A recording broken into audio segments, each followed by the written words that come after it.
What's going on, guys? Garrett here with RAS Group, back with another video. As you can see, topic of discussion today is my modern Materiel MODMAT-16 rifle. Going off the kind of the topic of the last video, this is the rifle that I use at Deliver Fund. Overall, I really like it. You guys know that I'm not like super paranoid about brand names. It's not something that I really concentrate on. But as far as modern material goes across the board, I've had nothing but good experiences. So try not to make this video super long. Let's dive into it. So this is a 16-inch, I believe mid-length gas system with a rifle length buffer system. Rifle.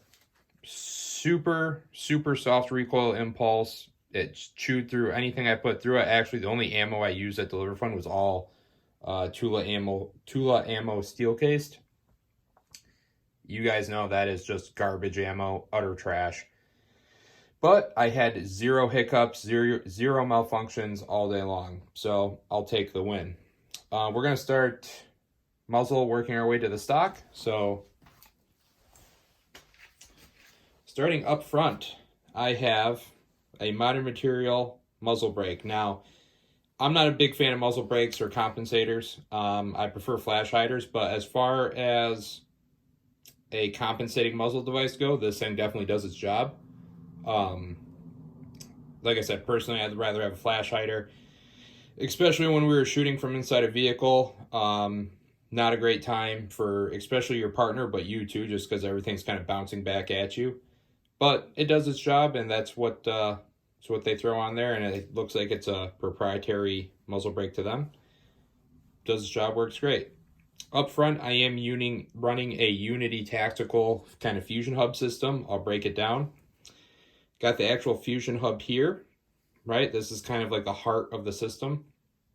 Attached up top, fixed front sight post. That'll make more sense when we go kind of into my optic setup.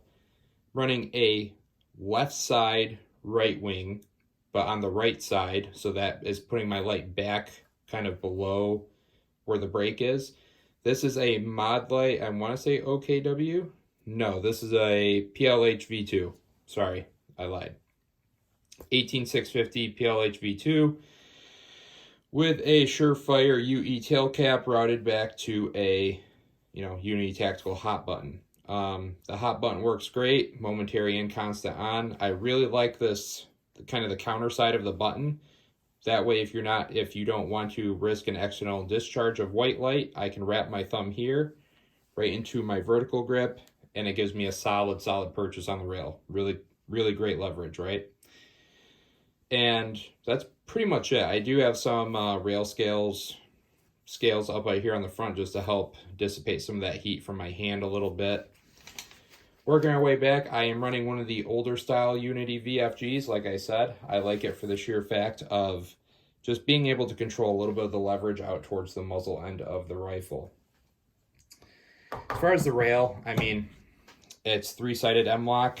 It works great, especially that I don't really have a need for the seven-sided M-lock just because of running this Unity product right here. The light wing kind of puts that light in a little bit of a happy medium position anyway. Yeah. All right, working our way back. I've thrown my Neomag Sentry strap back on here for my Neomag Scout Sling. I did run this at Deliver Fund, however, I did not run the Sentry strap. I was running a Condition Gray SRC. This one, as a matter of fact. Between the two, I like the SRC better just because I feel like it's a little bit more has a better purchase on the sling. I trust the sling to not just fall out so much as I do with this. But we'll see. I'm still going to play with it. Maybe I just need to run it more. So I was running this. I was running the Scout Sling. It worked, did its job as intended. I can't really say anything bad about it. The adjustment system was great. It feels pretty small, maybe because I'm a bigger dude. But yeah, not necessarily a bad sling in any way, shape, or form. So actually, we'll leave that undone. That'll just be easier.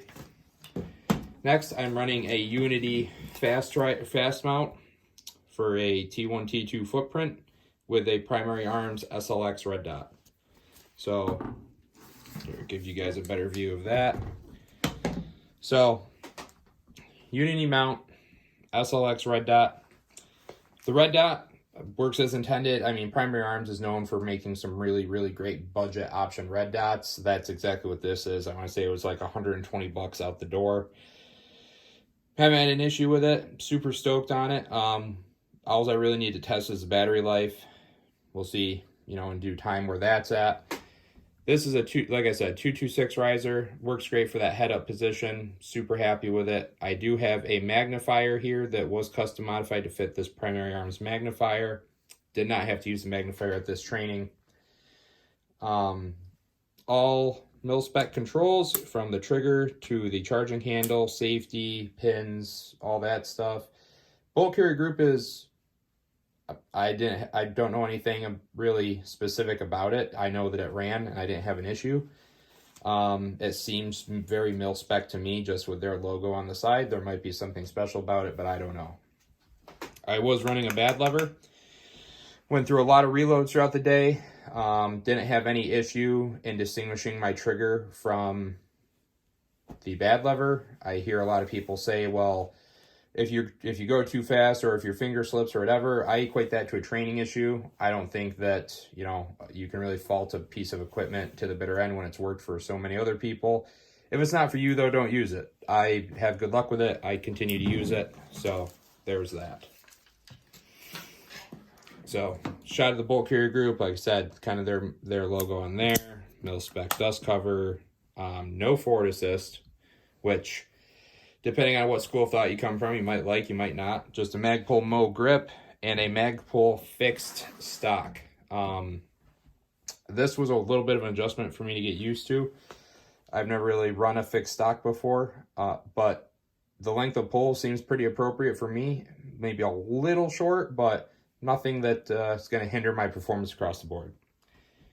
That being said, guys, this video has already been 7 minutes. I'm sure you're over it. So any questions, feel free to reach out to me. I had very good success with Modern Material. I will be investing in more Modern Material products going forward.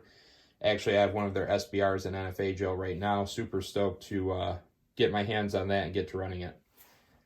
Thank you guys very much. As always, feel free to check out our website, rasgrouptraining.com. Check out the Instagram @_rasgroup. Send me an email, garrett@rasgrouptraining.com, with any questions or concerns, or throw them down in the comments below. As long as it's a friendly, civil discussion, I'm all for it. Until then, you guys stay safe, stay trained, stay rad. I'll be back with the next one.